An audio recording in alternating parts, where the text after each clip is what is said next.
एक महात्मा थे माधवेंद्रपुरी नाम के,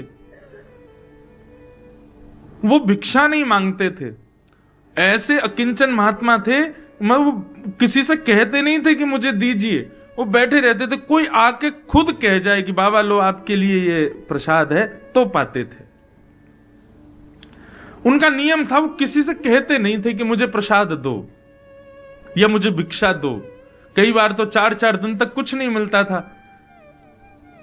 वर्णन आता है कि 4-4, 5-5 दिन जब बीत जाते थे तब किशोरी जी ही कोई गोपी बन के जाती थी, ठाकुर जी ही कोई ग्वाला बन के जाते थे।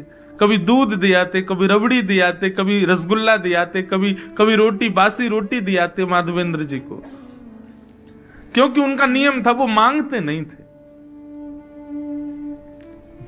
विचार करो, स्वयं श्री जी जाती थी खीर लेकर के, दूध लेकर के, रसगुल्ला लेकर के, और कोई ऐसी दीनहीन सी गोपी बन के जाती कि बाबा को लगती पता ना कोई ऐसी कोई गोपी होगी ब्रज की, आ गई है दूध लेके, बाबा ले पी लियो, दूध बचाओ घर को, लेकिन होती वो श्री जी थी। एक दिन जगन्नाथपुरी दर्शन का भाव बनाया और गोवर्धन से चलकर के माधवेंद्रपुरी दास जगन्नाथपुरी आ रहे थे।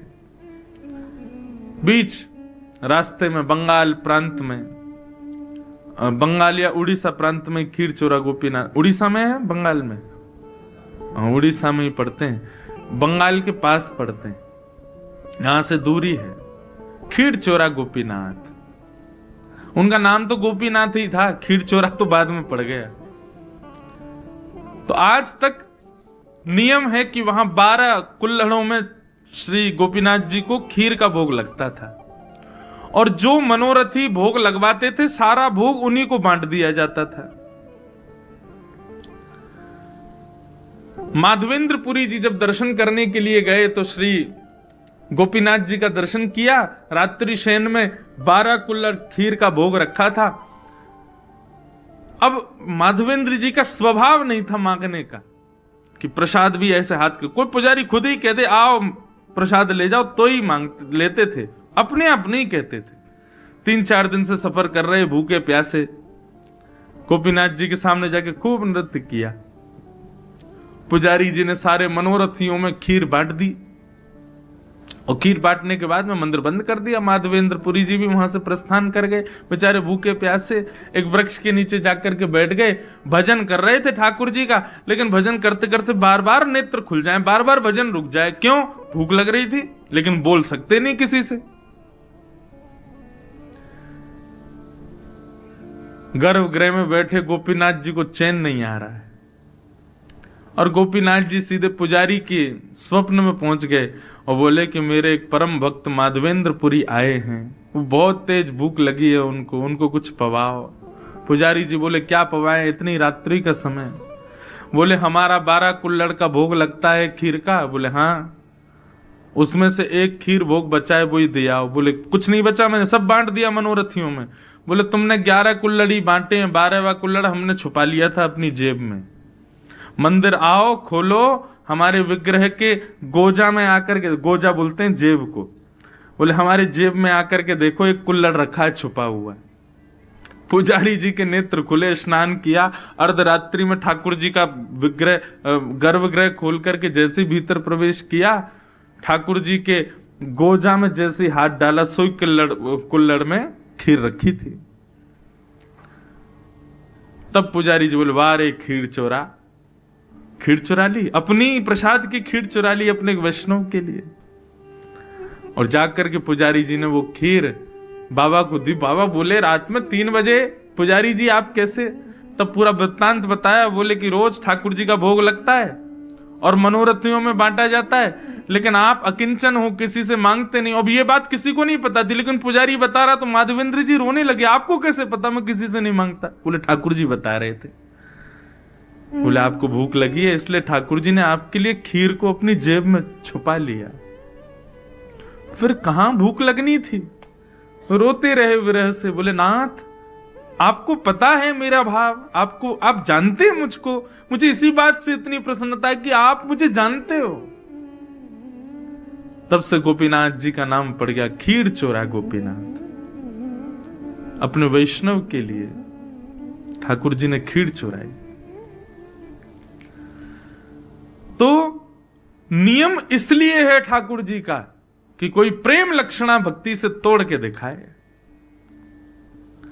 हट पूर्वक नहीं कि जबरदस्ती। इंद्रेश जी कथा में बोल रहे थे नियम में इसलिए ठाकुर जी की उसको कोई तोड़े। अब गर्भगृह में कोई जाने नहीं दे रहा जगन्नाथ जी के, हम कूद फांद के लड़ाई झगड़ा करके गेर के पुजारियों को घुसेंगे भीतर और सबको दिखाएंगे देखो हमने नियम तोड़ा। ऐसे नहीं, नियम तोड़ने का मतलब आप ना तोड़ो, आप प्रयास ना करो, ठाकुर जी प्रयास करें उसको तोड़ने का, उससे आगे आने का, उससे बाहर निकलने का। और श्री जगन्नाथ जी जितने नियमों में बंधे हैं उतने ही नियम तोड़ने में प्रसिद्ध हो रहे हैं। इनसे ज्यादा नियम किसी ने नहीं तोड़े। सब ठाकुरों में सबसे ज्यादा नियम तोड़ने वाले, नियम में रहने वाले भी श्री जगन्नाथ जी और नियम तोड़ने वाले भी श्री जगन्नाथ जी।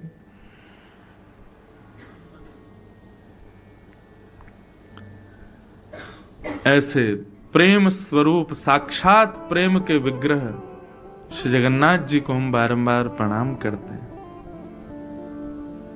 और लाल जी हमारे लिए भी कभी कोई नियम तोड़े, अपनी भक्ति को उस स्तर पर ले चले कि कभी हमें भी लगे कि हाँ ठाकुर जी ने कोई नियम तोड़ा। मैं तो बहुत बहुत जगह तोड़वाए मैंने नियम।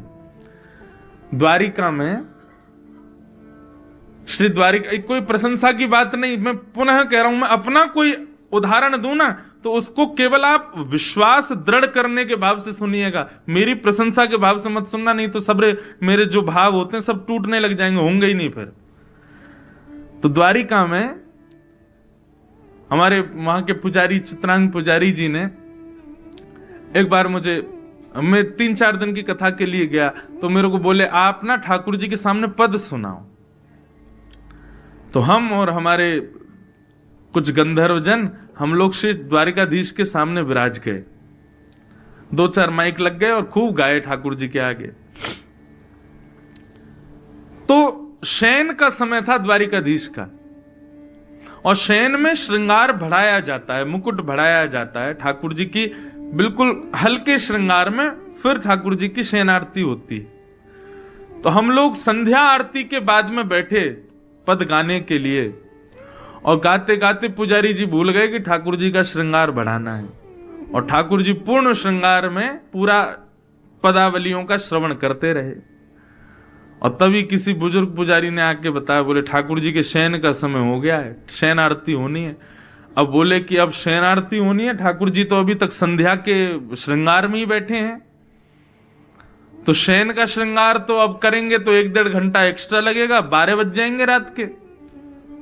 तो पुजारी जी मेरे पास आए, आकर के बोले भले पधारे ब्रजवासी, आज सैकड़ों वर्ष बाद द्वारिकाधीश जी की शयन आरती पूर्ण श्रृंगार में ही होगी, क्योंकि आज ठाकुर जी का श्रृंगार बढ़ाया नहीं गया, विलंब हो गया। और कितने वर्षों बाद वो बता रहे थे, कभी कभी कुछ हुआ होगा, कभी कोई तूफान आदि के समय नहीं हो पाते, नियम टूट जाते हैं, लेकिन कितने वर्ष बाद बता रहे थे, बोले आज ठाकुर जी पूर्ण श्रृंगार में शयन करेंगे। क्यों? इस प्रसन्नता में कि कोई ब्रजवासी ने आकर के नियम तोड़वाए। ठाकुर जी का शयन श्रृंगार बढ़ा नहीं है, तो अब श्रृंगार में ही सोएंगे ठाकुर जी। मैंने कहा श्रृंगार में सोएंगे नहीं, श्रृंगार में वृंदावन जाएंगे और कुंज में जाके गोपीन के संग रास विहार करेंगे। यही हमारे श्रृंगार आज बड़ो नहीं है ठाकुर जी को, बड़े श्रृंगार उतर जाए मतलब अब सोएंगे, लेकिन श्रृंगार में है तो इसका मतलब कहीं जाने की तैयारी में है। हमने ऐसे ऐसे पद सुना दिए, अब तो ठाकुर जी यहां ना रुकेंगे द्वारिका, अब जल्दी शयन आरती करो, कपाट बंद करो, ठाकुर जी वृंदावन जाएंगे आज, इसीलिए श्रृंगार में है।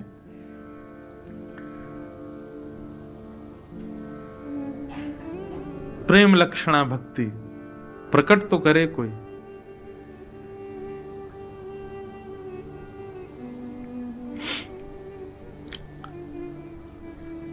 भगवान का विवाह रुक्मणी जी के साथ में सुसंपन्न हुआ।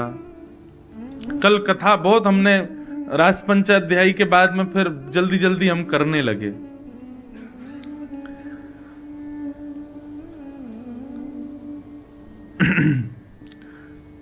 क्योंकि फिर मन में भाव आता है कि ज्यादा विलंब तक चलने वाला प्रसंग कहेंगे तो फिर जो क्रम के कुछ कल अतिथिगण आए थे, फिर वो संभव नहीं हो पाता।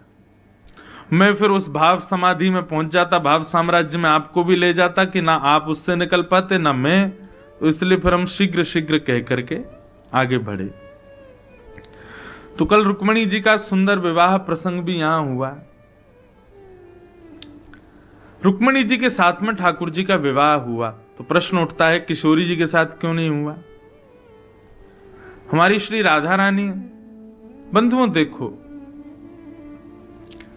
आप स्वयं से प्रेम करते हो, आप स्वयं से अत्यंत स्नेह करते हो, लेकिन स्नेह का तात्पर्य हमेशा विवाह नहीं होता। प्रेम का सदैव प्रतिफल विवाह नहीं होता।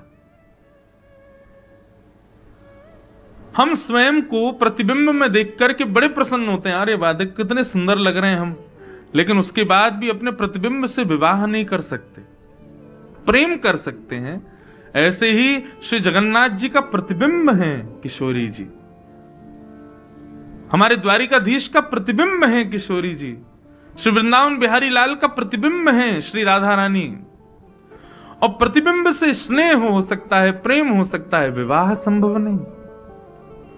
विवाह के लिए विलग व्यक्ति का होना जरूरी है, अलग व्यक्ति का हमारे सामने होना जरूरी है। किशोरी जी ठाकुर जी से विलग थोड़े हैं, और जो विलग मानते हैं वो गलत सोचते हैं। ठाकुर जी का जो वाम अंग है, कहीं भी आप ठाकुर जी का दर्शन करोगे सदैव वाम अंग जो है वो किशोरी जी ही हैं। और आप हमारे पूरे वृंदावन में आ जाना, किशोरी जी का दर्शन नहीं, केवल ठाकुर जी खड़े हैं। किशोरी जी भाव के भाव से वाम अंग में विराजती हैं, और यह बात यहां भी सिद्ध होती है। श्री जगन्नाथ जी का भीतर प्रवेश करके दर्शन हो तब जगन्नाथ जी पूरे दिखते हैं, नहीं तो बाहर से देखो तो वाम अंग दिखता ही नहीं ठाकुर जी का। क्यों? श्री जी हैं, सदैव अपने भाव में विराजमान रहती हैं। दायना अंग ही दिखता है ठाकुर जी का, दायना अंग क्यों दिखता? वो श्याम सुंदर हैं, वाम अंग तो श्री जी हैं। और ये बात मैं खूब प्रसिद्धि से अपनी कथाओं में कहा करता हूं कि ठाकुर जी का वाम अंग जो है वो किशोरी जी हैं। और इसी भाव से हमारे वृंदावन में श्रृंगार होता है। मुकुट इधर ही धराया जाएगा, लेकिन जब कलंगी धराई जाए या फिर चूड़ामणि धराई जाएगी तो वो इधर ही धराई जाएगी। क्यों? क्योंकि श्री जी हैं। ठाकुर जी को चोटी इधर ही धराई जाती है क्योंकि वो श्री जी हैं।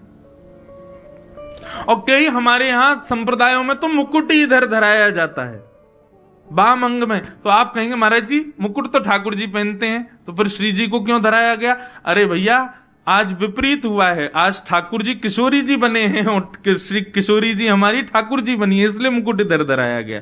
और एक जगह भाव तो ऐसा है, किशोरी जी की तरफ मुकुट इसलिए धराया जाता है क्योंकि हमारे ठाकुर जी सदा किशोरी जी के चरणों में रहते हैं। तो भैया मुकुट वो पहने जो राजा है, तो किशोरी जी राजा बनकर के मुकुट पहनती हैं, ठाकुर जी तो सदा भाव में रहते हैं। आपको केवल त्रिभंग लली कृष्ण दिख रहे हैं, आपको केवल बांके बिहारी दिख रहे हैं, आपको केवल एक स्वरूप दिख रहा है, तो आप केवल सामान्य एक दर्शनार्थी हो। लेकिन ठाकुर जी के पूरे श्रृंगार में एक अद्भुत लीला का दर्शन हो जाए कि आज माला नहीं है, गले में 2 माल पहनी है, मानो ऐसा लग रहा है कि भक्त ठाकुर जी से लिपटे हुए हैं। आज मुकुट विपरीत दिशा में है, तो मतलब आज किशोरी जी ने ठाकुर जी का वेश धारण किया है। बड़े बड़े भाव हैं ठाकुर जी के श्रृंगार के पीछे, अद्भुत भावों से ठाकुर जी श्रृंगार करते हैं अपना। अब जगन्नाथ जी का जब जन्माष्टमी होती है ना, तो हमारे सौम्या भाई बता रहे थे कि श्री जगन्नाथ जी स्वयं यशोदा बनते हैं जगन्नाथ जी, और ठाकुर जी के जो चल स्वरूप मदन मोहन जी भीतर गर्भगृह में विराजमान वो कृष्ण रूप हैं। उनको लेकर के पूरी लीला होती है मंदिर में, जैसे वसुदेव जी दलिया में लेकर के ठाकुर जी को, सब लीला होती है। और उस दिन जगन्नाथ जी स्वयं यशोदा जी बनते हैं, और यशोदा जी बनने पर ठाकुर जी का वही भोग लगता है जो प्रसव के समय, बालक को जन्म देते समय, मां को पीड़ा के समय जो औषधि दी जाती है, वो औषधियों का भोग जगन्नाथ जी लगाते हैं। क्यों? मैं यशोदा हूं, और ये जो हमारे प्रकट हुए हैं मदन मोहन जी, ये कृष्ण है। तो ठाकुर जी के श्रृंगार के बड़े भाव है। एक लीला चलती है ठाकुर जी के श्रृंगार में, कोई वैष्णव मिले, कोई कोई भक्त मिले तो उस लीला का वर्णन करे कि आज ठाकुर जी कैसे श्रृंगार में विराज रहे हैं।